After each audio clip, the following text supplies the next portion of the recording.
Right. There we go. So same as normal, guys, I'll record the session. So if you need to pop off for childcare or anything, please don't worry. You'll be able to catch up.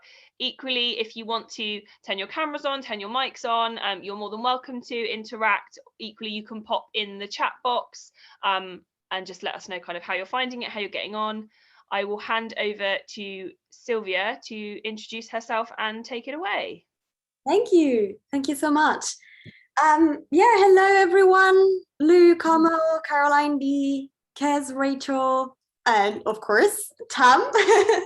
um, Thank you so much for being here. Thank you. I just want to just share, just offer some encouragement, really. Thank you for yeah, for your courage, for coming here, for to learn something new, to educate yourself.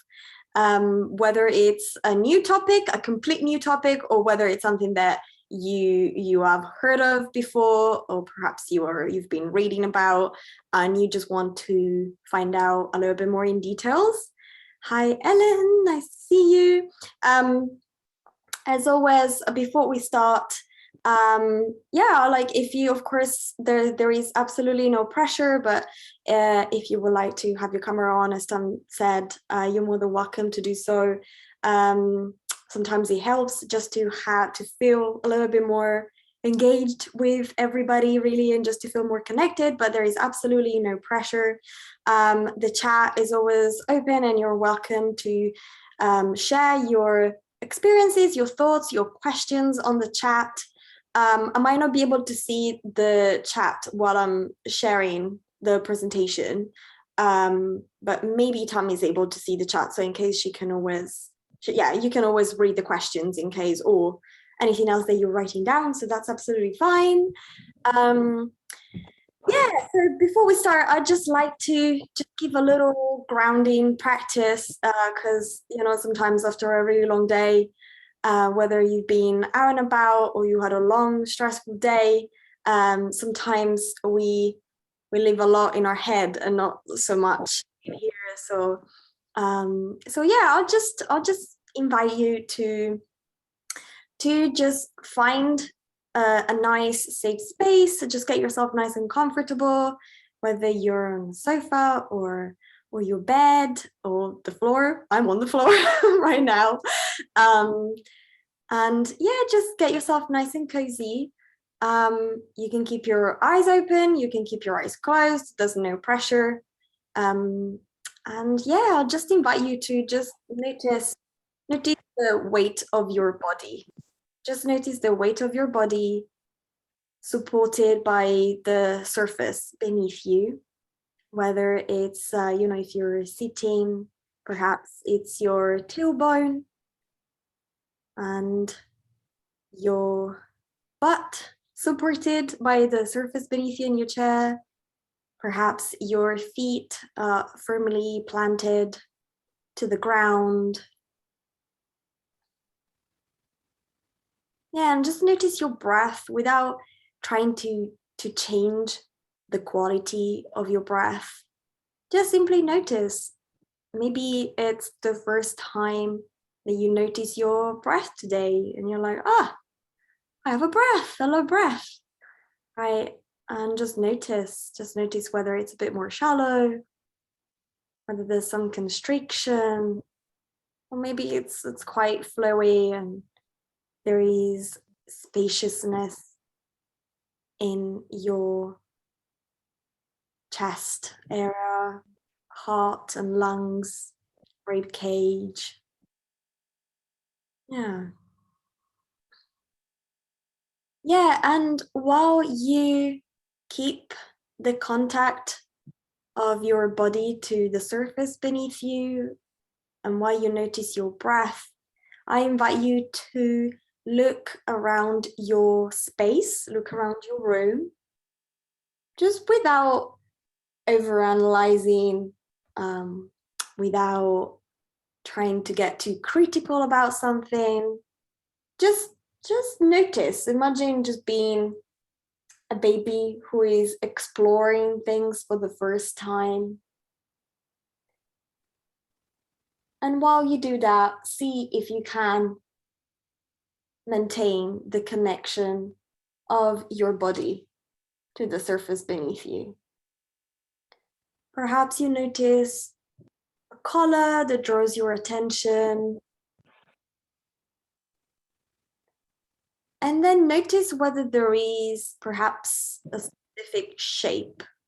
Maybe there's an object which has a specific shape. And see if you can draw the outline of that object. And just notice what happens within your bodily experience. Just notice your breath, what happens with your breath.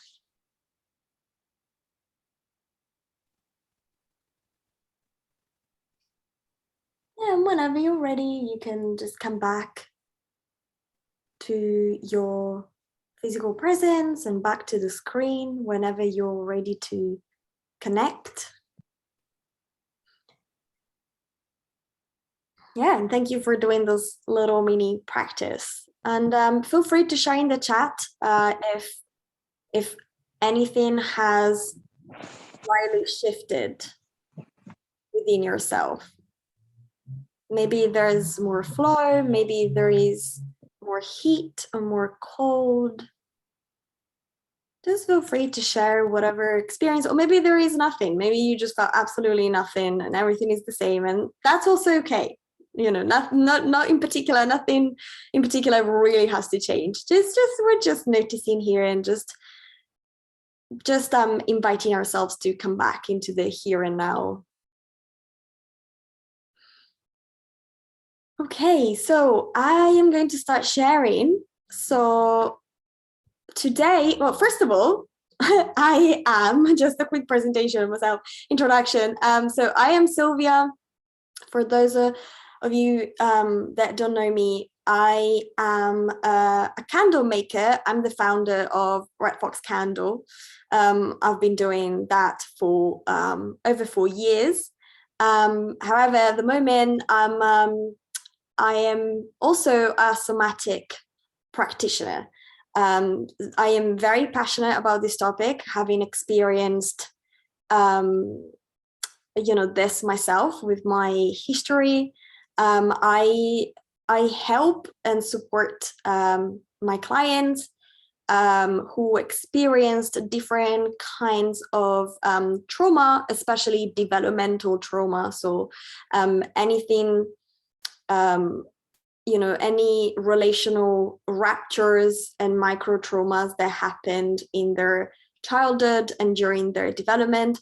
I support them and I help them heal physically and emotionally, and I support them in cultivating a healthier, more authentic life where they can experience joy, cultivate more deep trust within themselves, and also feel safe enough to connect with others and create loving and supportive relationships. And I do it not just on a cognitive level, but I work with the somatic experience. So I work on a neurophysiological level. So I work with the body, somatic, soma means body.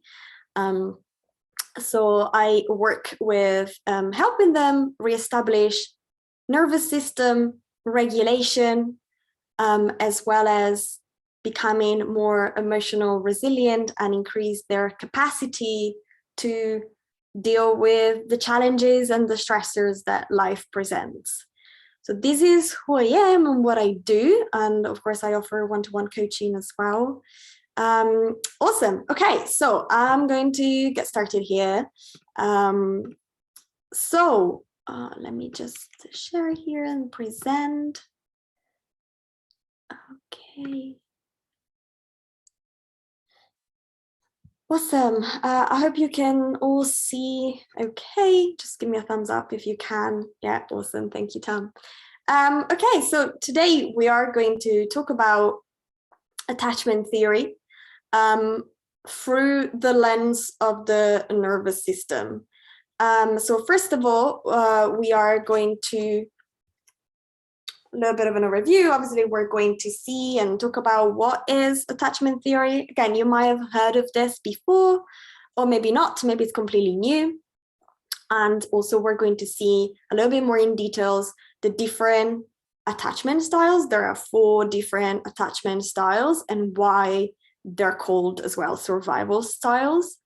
And we are going to see how your nervous system responded to early trauma and relational ruptures. So what I was talking about before in terms of what I do to support my clients, and also their impact in adulthood, and also how this impacted your survival style. So how it impacted your survival and your ability to create attachment with yourself and with others in your adult relationships, as well as seeing how attachment theory and the understanding of it can help us identify our core needs and our wants and be very clear, especially when it comes to modern dating or just, going through relational challenges.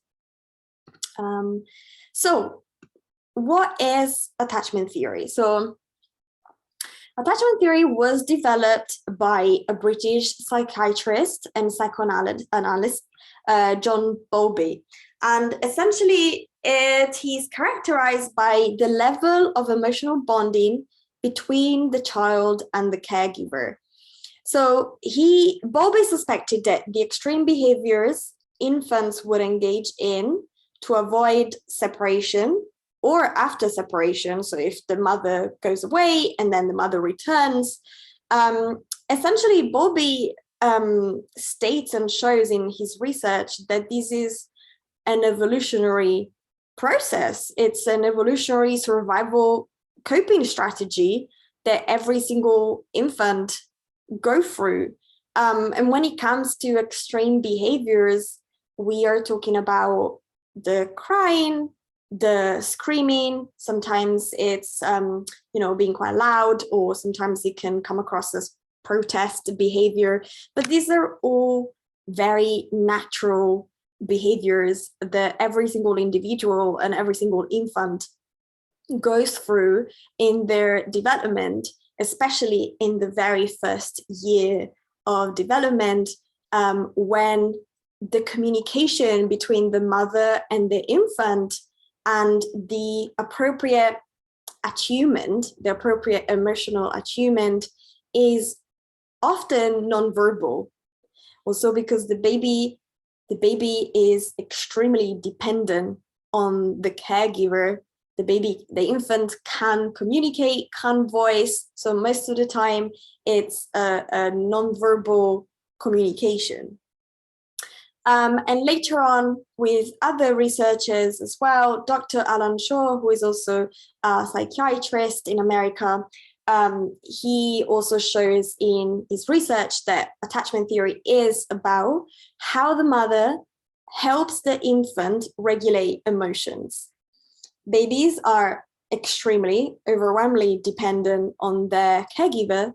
So this level of emotional bonding is vital because it affects the development of the baby's brain. As I said before, especially in the first year of development, and especially the development of the infant's right brain, because the right brain, which is essentially the right brain involves the emotional regulation, the empathy, sometimes even like creativity, and in general the emotional state of the infant. As I said, the right brain just develops earlier than the left brain. So this is truly essential to have that appropriate communication and that safety and that protection, and that emotional bond between the mother and the infant. Again, with regards to the right brain, so this early emotional bond shapes the development of the entire brain of the infant, and there is a specific focus on the development of the right brain involved in the regulation of emotions and as I said before, in the non-verbal processing of emotional information, because the infant is not able to soothe themselves, is not able to emotionally regulate themselves without the help and the support of the primary caregiver.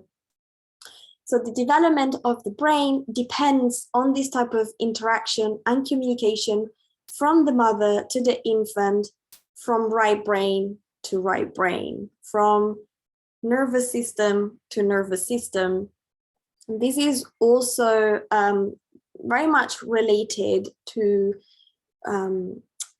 the sometimes when we talk about developmental trauma, we don't just talk about the interruptions in this type of emotional bonding that might happen throughout the development of a baby or a toddler as well, and a child.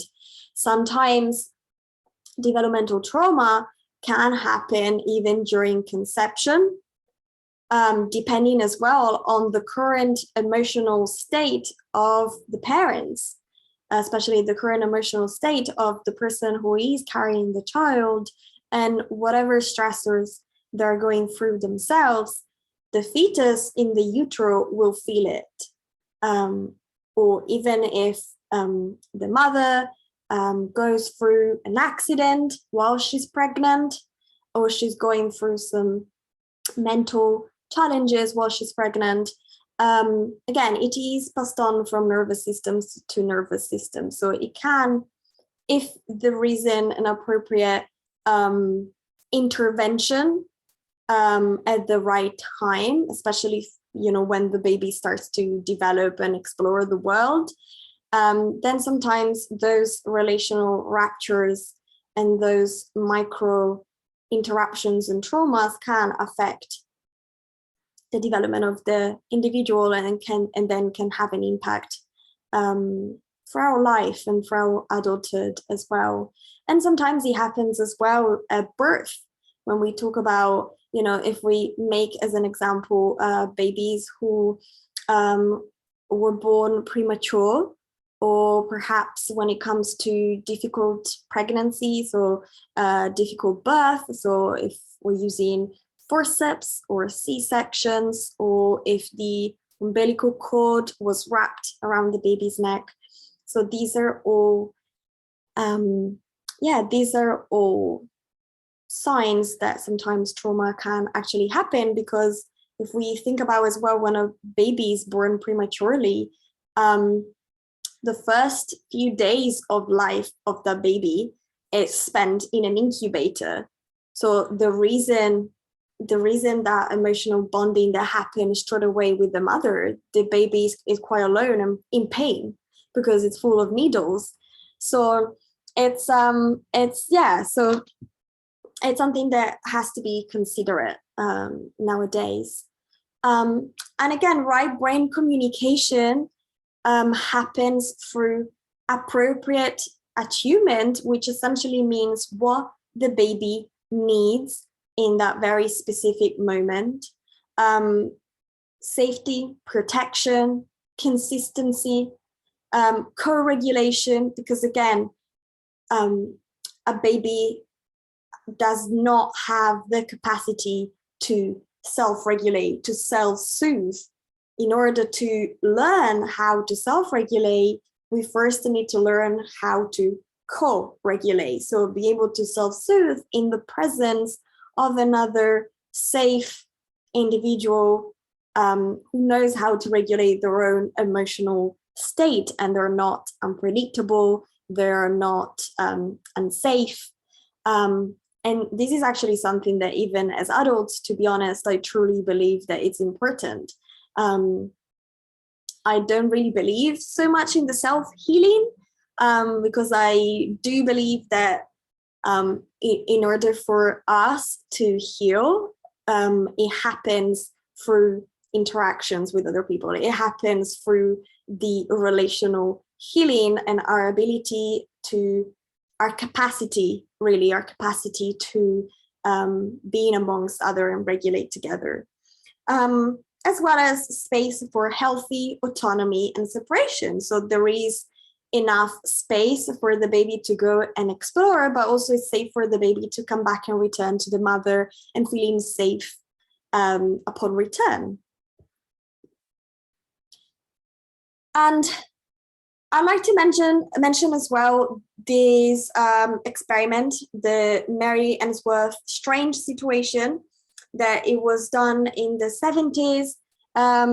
And it's quite important to know because it helps us then understand a little bit more about attachment theory and the different styles. But so essentially, it was called the strange situation. First of all, it wasn't done at home, but it was done in a laboratory, but it was a little bit easier to do it than in the lab instead of doing it at home, just because at home sometimes there might be a little bit of distractions and interruptions in general. It's a little bit safer. So during this experiment, the experiment helped to identify infants who effectively use a primary caregiver as a secure base. So it is designed to determine the quality of the relationship between the mother and the infant, and whether the baby sees the primary caregiver as a secure base from which to explore, and also as a source of safety and comfort upon return. So the experiment essentially was that they put mother and infant together in a room with toys, and there was also an extra person who was essentially the assistant.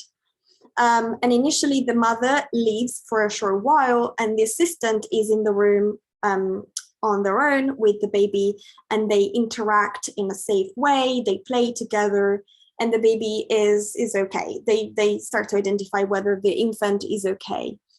And then the third experiment was for the assistant and the mother to leave together. Obviously, they were able to monitor through a glass window what the infant was doing in the room on their own, but the infant was alone, and they essentially noticed and observed what was the response of the child when the mother returned. And obviously when the mother returned, she was just opening her arms and just being very safe and supportive.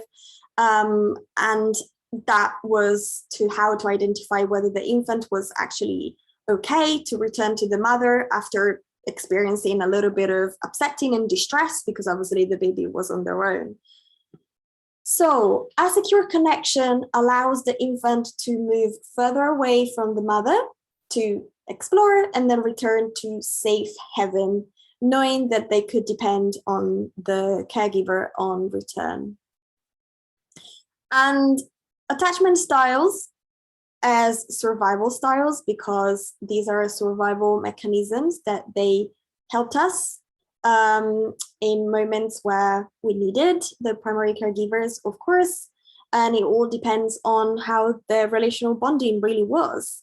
So there are 4 different types of styles. The first one is the secure attachment. We're gonna see it a little bit more in details, but just to give you an idea, based on the strange situation experiment, the secure attachment showed that the infant had some initial distress after separation and after the mother left the room, but then they were easily comforted upon mother's return. So they felt okay when the mother returned. Then we have the anxious resistant. So the infant experienced greater level of distress, and upon mother's return, they were both seeking comfort and at the same time attempting to punish the parent for leaving. So there was a bit more of a protest behavior happening. With the avoidant attachment style, the infant showed low or no distress, and upon mother's return, they actively ignored or completely avoided the mother. And then with the disorganized, it wasn't really predictable to identify what kind of behavior and patterns the children were going through. So with the disorganized, we're going to see it later on, but Sometimes they can show a little bit of some traits of anxious resistant and some traits of avoidant as well. So we're going to have a look now at the secure attachment. And first of all, we're going to look at the early development and the early formation as a child, and then also the adult secure attachment. So during the early formation, the child sees their caregiver as a secure base from which they can explore the world and then return to connection and safety, also because they have always received consistency and enough attunement. And you know, you're all parents as well, and you know it. Research, you know, studies now show that enough attunement can just be 30% of that attunement. We don't have to be perfect to, you know, to attune to your children. There just needs to be enough consistency and enough emotional support and emotional safety for the child to feel okay and comfortable to come back to connection. So the child feels loved and supported, which means that they're also, through that loving and supportive co-regulation, they're also able and they're also learning slowly with time to self-soothe, which means that they're also able to relax and play. So they're also able to explore and just, you know, start to make friends and then come back to the mom. And they're just in general a little bit adventurous and then ready to come back. So the child feels upset, of course, because it's normal. Child feels upset when the parent leaves, but then they're happy upon reunion. And generally, as I said before, the caregiver is always very sensitive, is always very responsive. They always meet the child's needs with reciprocity, and they're a safe haven. They're a very secure base for the child. And what does it look like in adulthood? What does it look like in adult relationships? Well, first of all, there is this ability and capacity to self-soothe, to self-regulate, to know what your current emotional state is, and being able to tend to yourself and having the capacity to tend to others as well.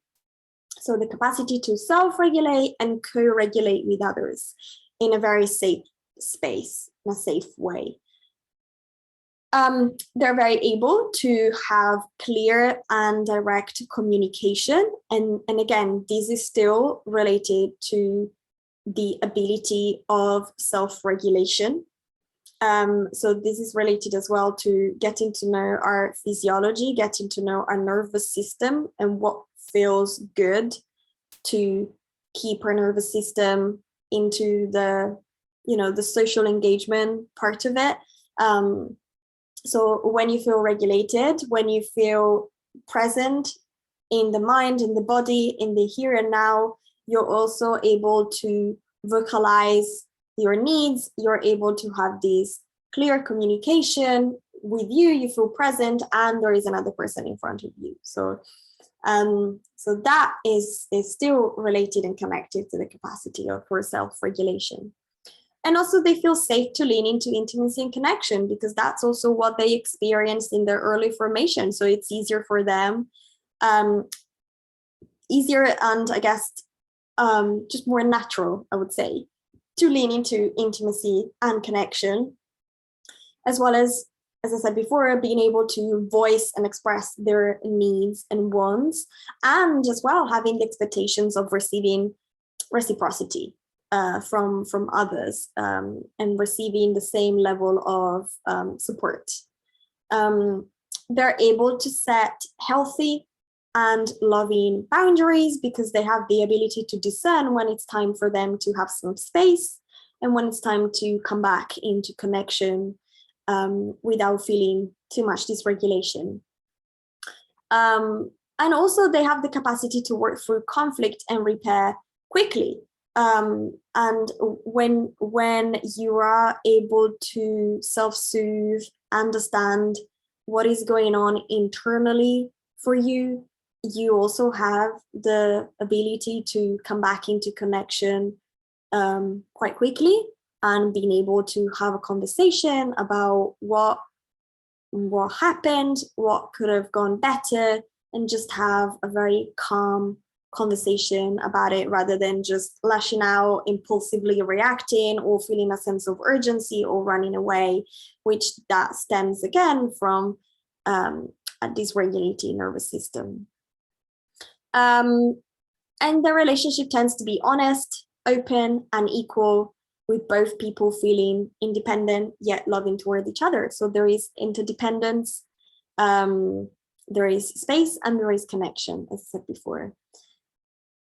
And now we're gonna move on onto the anxious resistant attachment. And I just want to say very quickly that when we go through this, if anything comes up for you, I just want to normalize every single experience, because obviously these attachment styles don't define you. They're not fixed. They don't, they have shaped your reality and your nervous system and how you feel about yourself, how you feel about others. But in general, this is obviously very possible to heal and to change and to increase your capacity, of course, to become more securely attached. But I just want to normalize the fact that it makes sense if you resonate with some of these traits, and it makes sense if you have found yourself as well in the past acting in a certain way or responding in a certain way because of what you have received and how you responded as well in your early formation. So it just really makes sense. So just take your time if anything comes up for you, and if you have any questions, just always feel free to pop in the chat or contact me. So the early formation for the anxious attachment. So the child shows intense distress when the caregiver leaves, but also most of the time there has been some inconsistency during the development, which means that it could have been possible as well that maybe one parent was quite consistent and the other one was quite unpredictable. So there was often so much confusion on who to really feel safe with, as well as confusion on just in general, like on whether you can actually trust your caregiver, especially when they come back to you right upon reunion. So as we've seen before, the child tends to seek comfort, but then at the same time, they're punishing the caregiver after separation. And often the child appears clingy and also rejecting on caregiver reunion. And they feel angry and confused because of this inconsistency that they have received, which also creates these strong levels of anxiety. So they're not able to relax and play because they're overly focused on what the caregiver is going to do, whether they're going to be consistent. Can I be safe? Can I not be safe? Are they going to come back for me? Are they not going to come back for me? So there is an interruption. And again, in general, like relational attachment wounds happen because normally there is a form of interruption and disruption in this bonding. And obviously when they happen repeatedly through emotional neglect, inconsistency, abuse, and obviously we're going then lead into the most extreme behaviors, then it can really have an impact on the individual's levels of safety in their life. And what does it look like in adulthood? So usually it feels like emotional hunger and just really tending to form this fantasy bond with the partner. Also, it looks like that they're hyper-focused on others, but most of the time also at the expense of their own needs. So this can look like, especially at the early stages of dating, or even, after a good few months or a year, when the relationship has been established, there is the tendency to, which is a very familiar tendency, even if perhaps there isn't awareness of this, but it's very implicit, right? It's implicit, it's in their physiology. There is the tendency to override their needs in order to maintain connection with the other person. And this can look like maybe putting on hold your hobbies and your goals, your favorite activities with your friends, just so you can maintain connection with your partner or with the person that you're dating, because you're afraid that if you don't maintain that connection, if you're not in control of that connection, the person is going to leave. They look to their partner to rescue them or complete them. And when they feel unsure of their partner's feelings towards them, they often become demanding or possessive towards their partner, which again, this is also related to their inability to self-soothe and self-regulate on their own, because they're looking for their partner to self-soothe.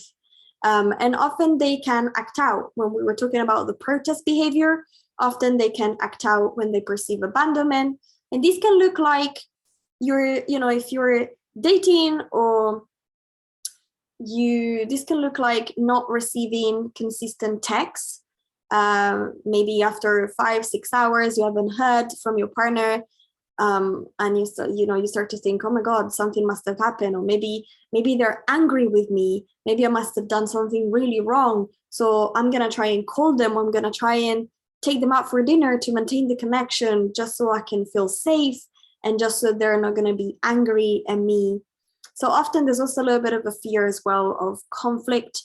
And sometimes it feels almost like treading on eggshells. So there's this tendency to overshare and be vulnerable from the beginning of the dating experience. And also there are difficulties to express needs and wants. But at the same time, they're also very, very good at responding quickly to the needs of others. And there is something I want to say here, because sometimes when it comes to attachment styles, I've done it as well. It is very common to say to yourself, oh, this is who I am, right? Like I have anxious attachment tendencies. I am avoidant. This is how it's gonna be. And we tend to beat ourselves up a lot because of it. And as I said before, your attachment styles don't define you. They also change a lot depending on the relationship you're with, depending on your current situation. And when it comes to individuals who might have traits and tendency of an anxious attachment style, they're extremely generous and kind. And that is such a wonderful gift. The gift of being able to attune to others and respond to others' needs, and the amazing capacity that they have to emotionally connect and invite their partner to deep vulnerability is truly wonderful. So I just want to acknowledge that, because it's a gift. It's a gift. And yeah, there is an intense fear of abandonment during conflict. There is disconnection and misunderstandings. So this can look like, if you have a partner who, we're going to look at in a bit, but if you have a partner who tends to be more on the avoidance spectrum, so they might need a bit more space, especially during conflict. If they want to go for a walk and you feel this sense of urgency because you want to talk straight away, and you want to communicate, you want to repair the conflict straight away. Sometimes it's, first of all, it's also maybe there is less capacity and ability to sit a little bit in your discomfort, regulate, self-soothe, and then when your partner is ready, both being able to come back and repair what the rupture that happened in the relationship.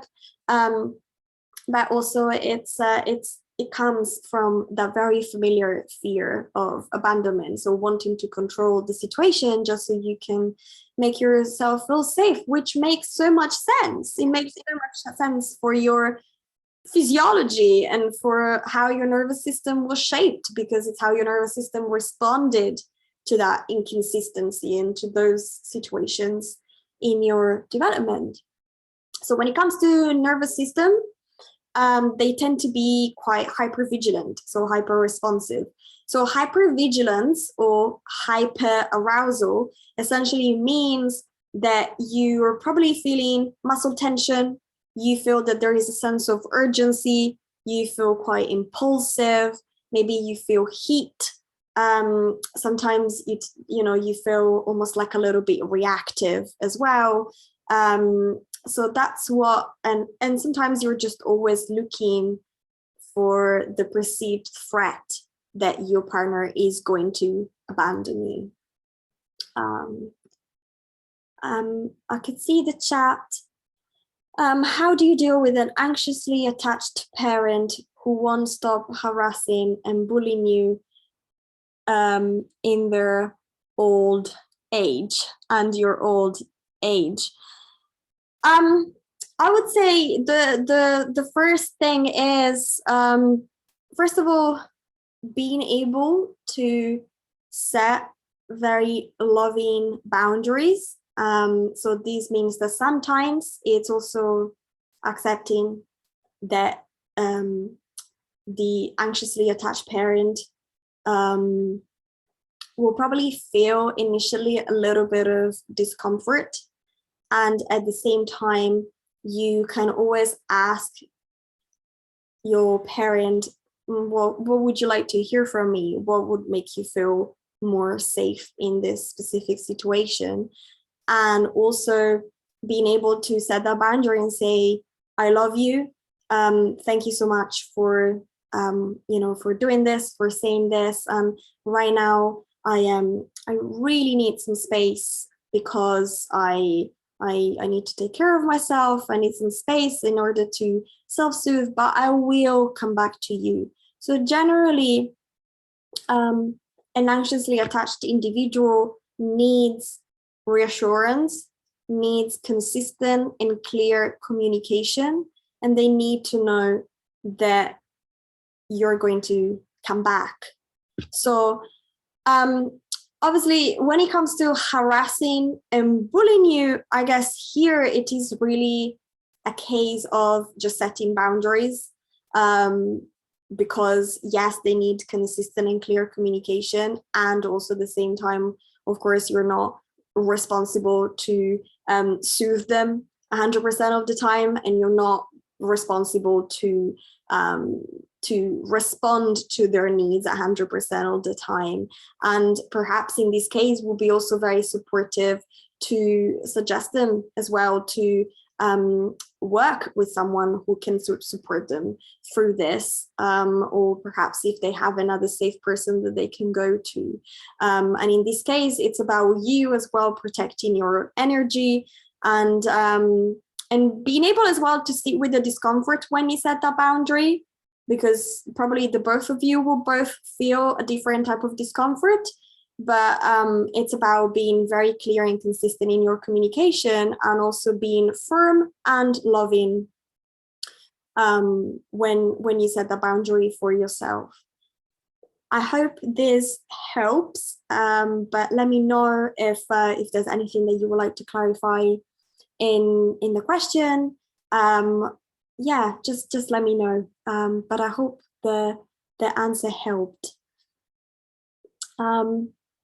Okay, so let's move on onto the avoidant attachment. Thank you, thanks. Okay, so the child avoidant attachment, usually the child, as we saw as well in the strange situation, doesn't show stress upon separation from the caregiver, and usually they just tend to ignore them and avoid them and like, yeah, it's all cool. But also it's, they've received low emotional attunement and connection. So it means that often the parents weren't available. They weren't emotionally available, physically available, and the child spent a lot of time on their own. Sometimes the caregiver perhaps was dismissive, was unresponsive, especially when the baby showed that they needed them. So, crying and screaming and really showing through their behaviors that they need that responsiveness, they need that safety, that protection from the parents, and the parent was very dismissive all the time. So there was really like a true lack of sensitivity.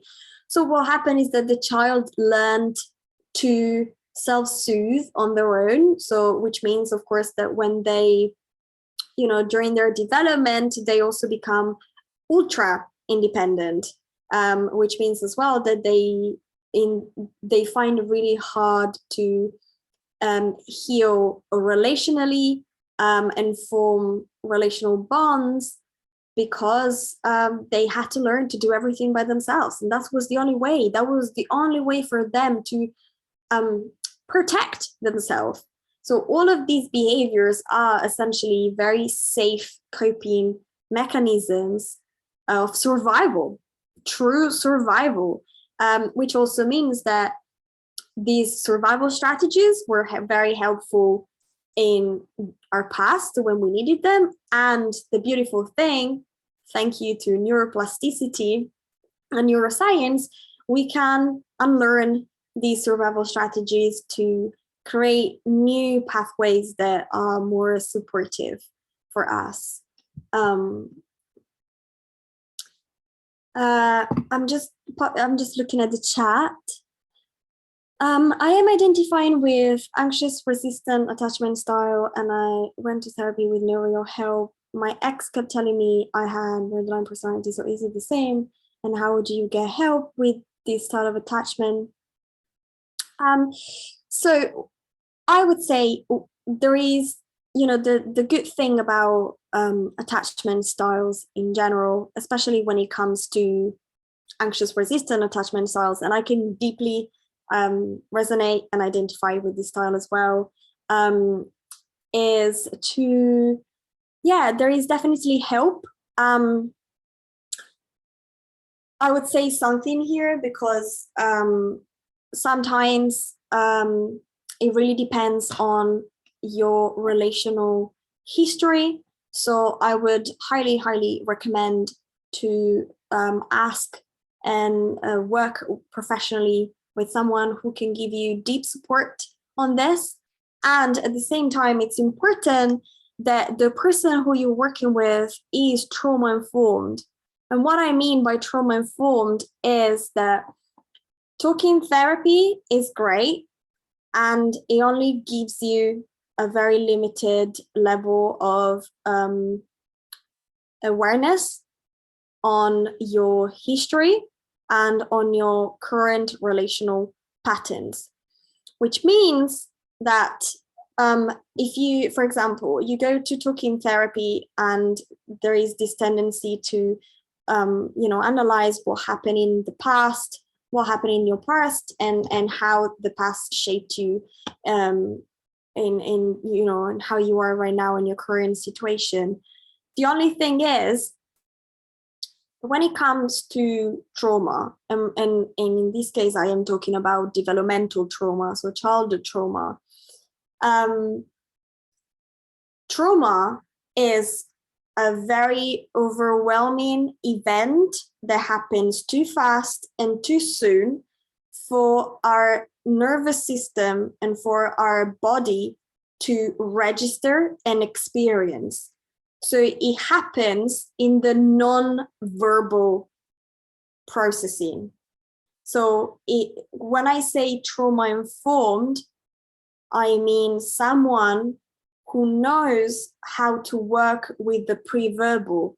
Now, this is the type of work that I do as well, because I'm a somatic practitioner, which means that I don't just work through talking therapy, but I work with my clients and help them support when they went through these type of attachment ruptures. So I specifically work with attachment ruptures, but we work a lot with the pre-verbal, because trauma gets stored in the body. It is stored in our physiology, in our somatic experience. So we often have sensory flashbacks, we experience hypervigilance, we experience dissociation, we experience extremes. And sometimes you can understand it on a cognitive level. When you go to talking therapy, you can have awareness, and yes, you can be diagnosed, and you can identify yourself with traits of an attachment style. And at the same time, the patterns and the behaviors may continue and may repeat because your body and your nervous system hasn't registered that yet. So it's almost like, yes, you can understand it on a cognitive level, and at the same time, your body hasn't caught up with it yet. So it's important, when it comes to that, it's important to really work with your physiology in a safe space with a very safe, regulated, and attuned professional. That's my recommendation when it comes to getting help with this style of attachment. And I just want to really encourage you and encourage you all as well that it is very possible to heal and become more securely attached. There is always the chance to create these new neural pathways and unlearn these survival strategies that we have implemented, because that's all we needed and that's all we could do as coping strategies and mechanisms. So yeah, it is possible to heal.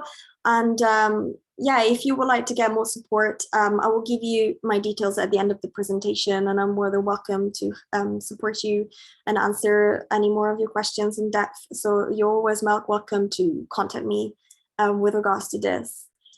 But thank you so much for your question. Okay, so let's have a look at the avoidant attachment in adult relationships and in their adult life. So usually there is this tendency to emotionally distance themselves from their partner because they also have this fear of being controlled. So for example, what we have seen with the anxiously resistant attachment is that they have this fear of abandonment. So they always need to maintain connection. So then they know that they're not going to feel abandoned. This is a little bit the opposite, because sometimes if they get a little bit too close, they might feel easily suffocated and crowded. Therefore, they want to emotionally distance and get space from their partner because they're afraid that they're going to be controlled.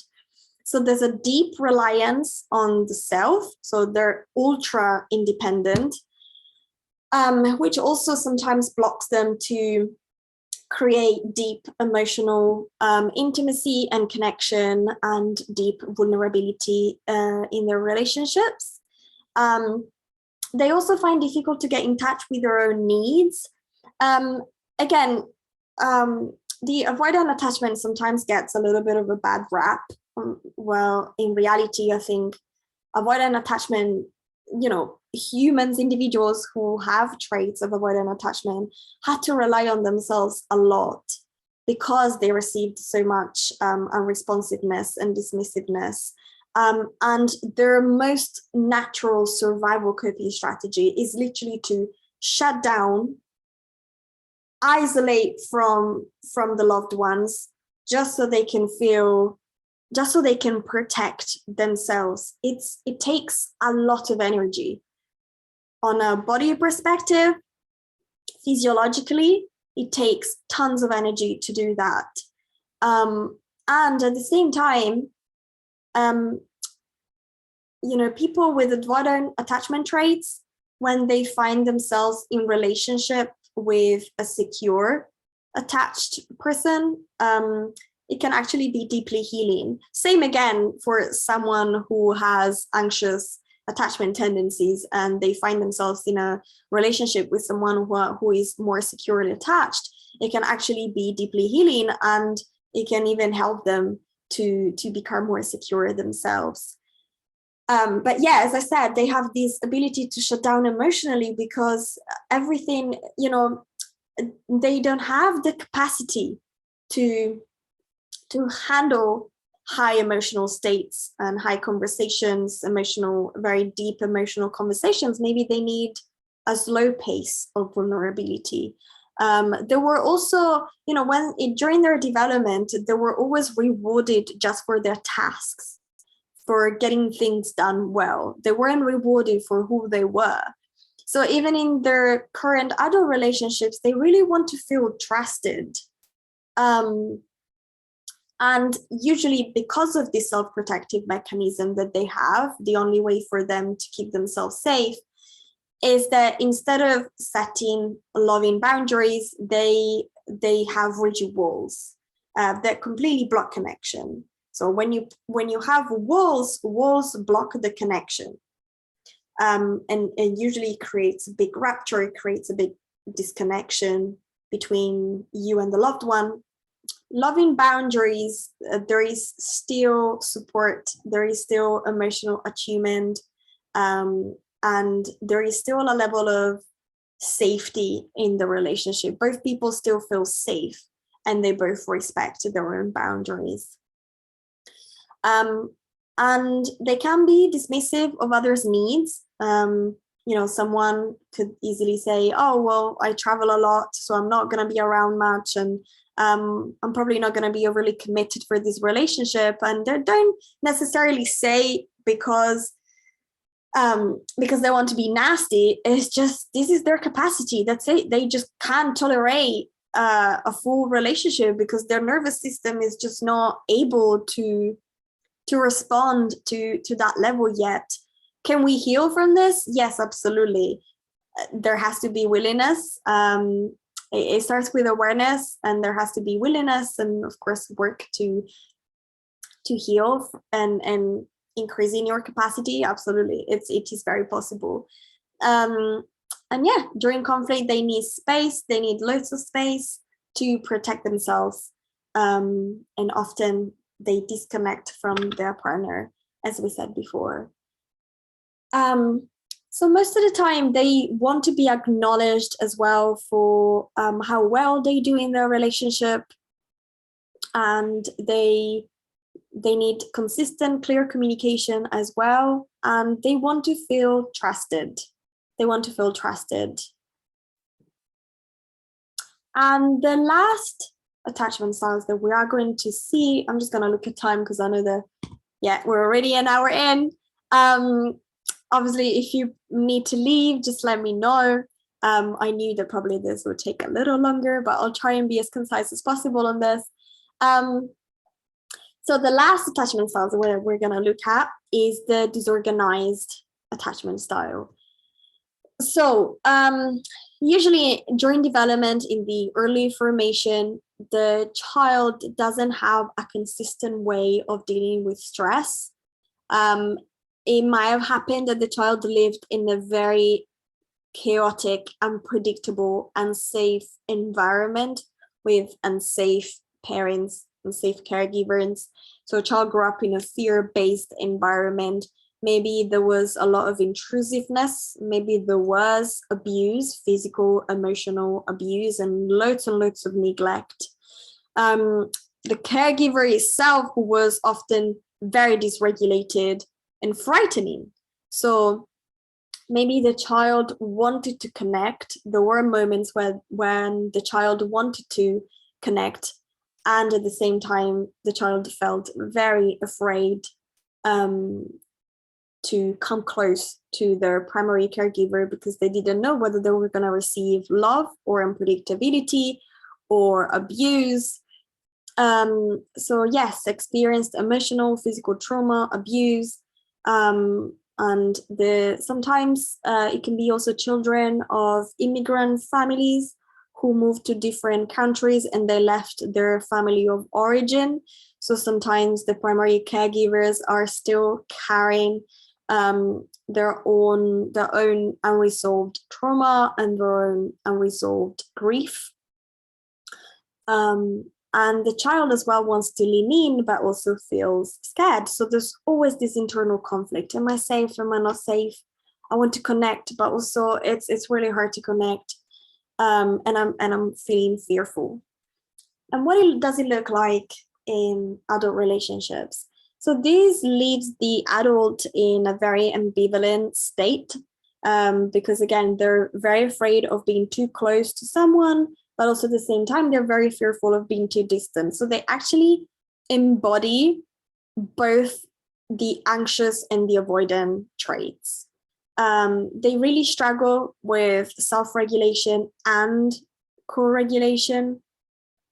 So often there is also a book called Come Here, Go Away, but often that's really how it looks like. It looks like, oh, I want to come too close, come close, come close. No, go away, it's too much, it's too much. I'm too fearful, it's too much. So there's a bit of a push and pull, and sometimes it gets quite extreme.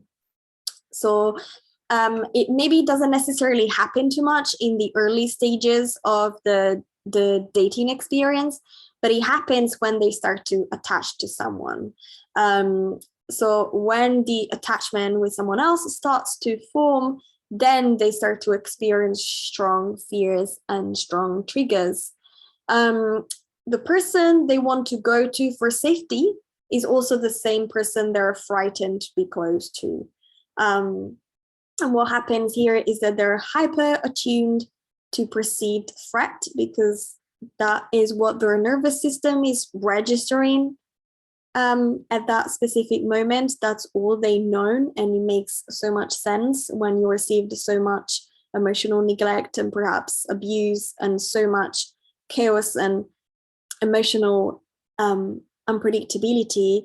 It is truly very, very hard for the person to form and maintain loving and supportive relationships in this case.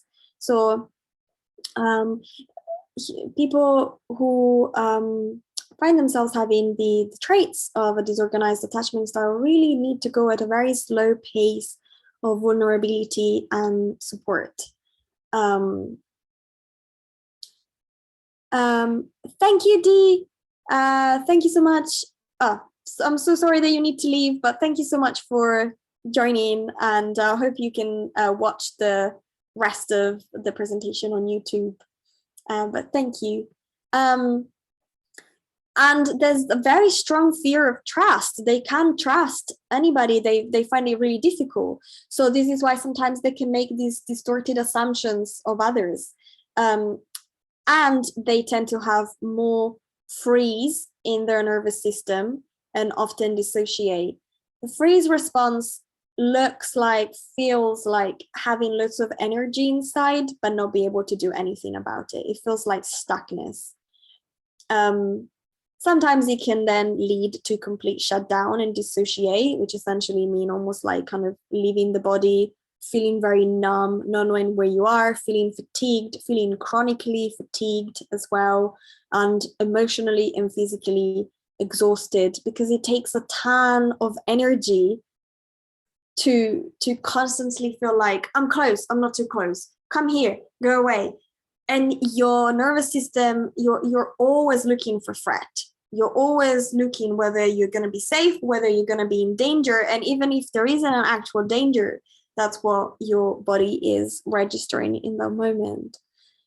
So I encourage you to continue educating yourself and receiving lots of support when it comes to this.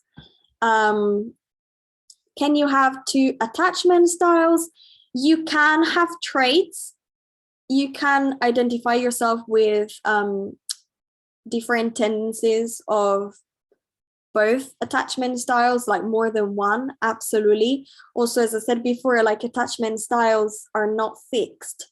So you might find yourself in one relationship where you notice that, depending as well on the other person and the other person's relational history, their trauma, and where they're at in their healing journey, and what maybe perhaps their attachment style is, you might find yourself having tendencies of the anxious attachment. But then you can find yourself in another relationship where you notice that you have tendencies of the avoidant, and sometimes you can shift between the two. So absolutely you can, and again, as I said before, they're not fixed. And I invite you not to overly focus, like hyper focus on the styles as the only identification that you have of yourself, because this is not who you are. There's so much more that has shaped you and made you the wonderful human that you are today. And these are just educational tools and ways for you. Once you have that awareness, then everything then everything becomes possible to heal from, right?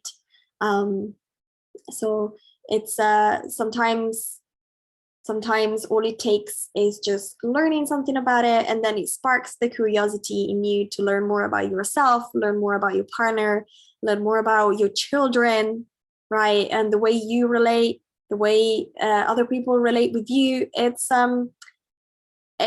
this is huge, because helps to heal yourself and also helps to heal the collective. You know, I wish we had truly, aware and highly conscious individuals working for the government, right? Like, instead of having this highly traumatized people who were not willing to look at themselves, and they continue with the same patterns and the same behaviors. And so this truly helps to heal yourself and the collective. So yeah, but yeah, you can have tendencies of both. And lastly, I'm glad that you resonate with that. As I said before, attachment tendencies can be experienced as, very important, a somatic experience. So it's a physical experience. What is happening in your physiology?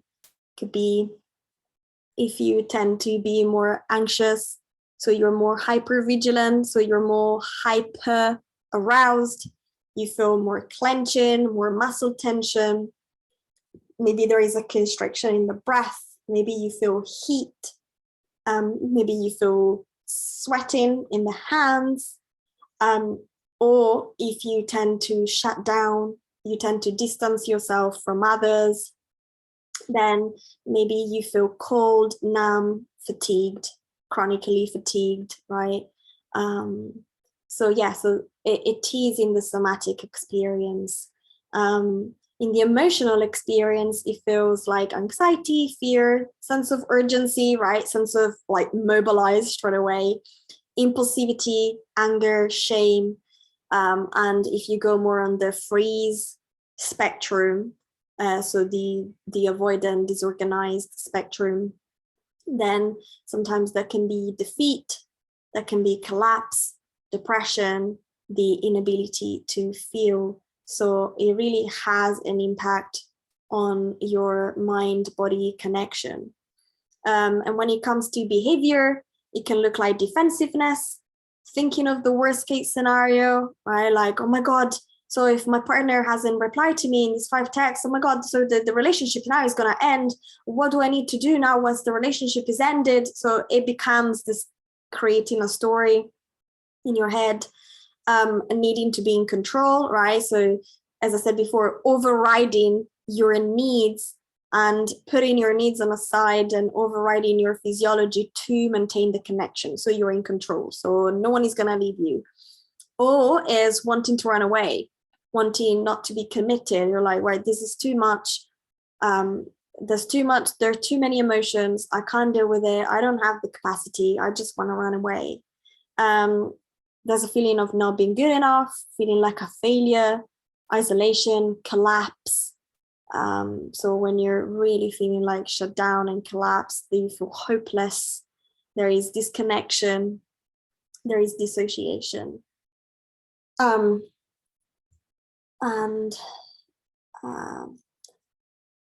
Is it possible at all to work on somatic therapy virtually, or do you need to do it in person?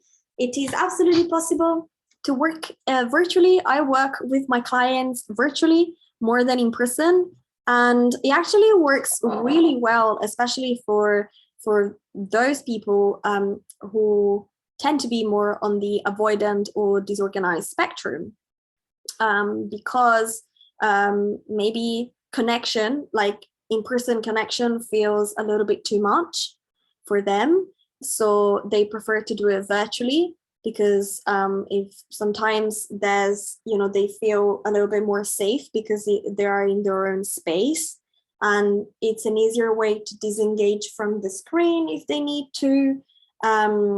And in general, it just feels more supportive for their nervous system. So for sure, again, how I work with my clients, as I said before, I am I'm gonna give the resources a bit. I am a transforming touch practitioner, which means that I work with my clients and support them through these neurophysiological process of healing their emotional, physical pain that comes from having experienced adversities in their development and through their own childhood and in their teenage life. So through developmental trauma, which again, as I said, is what I pretty much talked about, and through these attachment ruptures that happen not just in the first year of development, but also through the whole development of the child. And as I said before, most of the time it also happens during conception and a birth, right? So a pregnancy, a birth as well. And the way I do it is through, if I was in person, I do it through touch. So a physical touch, as well as intentional, and by placing my attention and intention on different parts of the body, though of course with the permission and the consent of my client that happens, and different organs that are responsible for our hypervigilance, such as, for example, our brainstem, which are they're responsible for our hypervigilance zone, our kidney and adrenals, which are essentially so responsible to keeping us safe, alive, and well, and they work extremely hard, and they're essentially our attachment system. I'm more than happy to explain a little bit more in details through either a consultation, or if you go back as well on the Frollo what's it called? YouTube channel, sorry. I have another presentation there on nervous system education and emotional resilience, and I do talk more in depth about the importance of the nervous system and the impact of trauma on our nervous system, as well as our organs such as the kidney and adrenals and the brainstem. But again, nervous system is the operator system of our entire body. It regulates our respiratory system, cardiovascular, digestive system, our sexual arousal. So we want to create a very flexible and resilient nervous system through that safe attunement, through that co-regulation, because sometimes our physiology speaks a different language than our mind and our reptilian brain. And this is why what I was saying before is sometimes talking therapy is not enough. And how transforming touch also works is that it relies on somatosensory methods, which means that it really relies on the somatic experience of the person, but it's done in a very small steps way.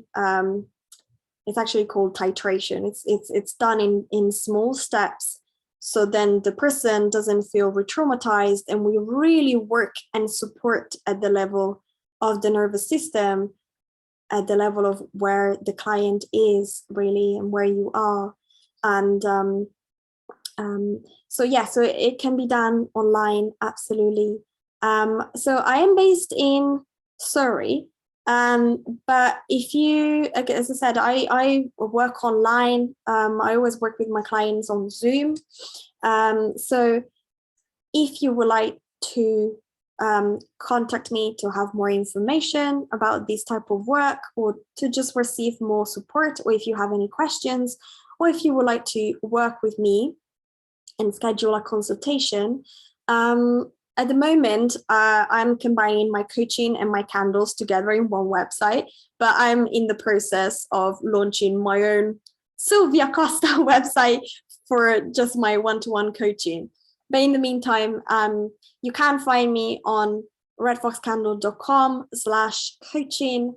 And if you would like to book an initial consultation or just to connect, or for any questions or feedback, feel free to email me directly at hello@redfoxcandle.com with your name and your inquiry. You can also find me on Instagram at theredfox.mindfulness, where I post on these type of topics as well. And if you also would like to know in general more information and read about this type of work, you can go on the website where I have studied. So I've studied with Dr. Stephen Terrell, and I'm also studying with Dr. Kathy Kane, who is the founder of Somatic Resilience and Regulation. So you can go on austinattach.com /research on the effects of touch. And this is all based on developmental trauma and being able right now to repair together in a safe space, in a safe container, those early attachment ruptures that we have seen today, to become a more resilient and securely attached individual. So yeah, so resources, if you would like some resources, these are some books. You might have heard of some. Attached by Amir Levine and Heller, The Power of Attachment, and Wired for Love. And then the Gottman Institute always has great articles, blogs, and resources in general on relationships, as well as the parent-children relationship. So thank you so much for coming tonight. Thank you so much. I really appreciate you. I am aware that it's quite late. Obviously, if you have any questions now, thank you for all the questions that you've asked so far. They were great questions. If you have any other questions, feel free to pop them in the chat. If not, as I said, I am available. Feel free to email me for support. And yeah, I'm here to help. I'm very passionate about this topic. And I'm continuing my study. So yeah, thank you so much for tonight. Yeah, and I hope you have a great evening and a great good night's sleep. Yeah.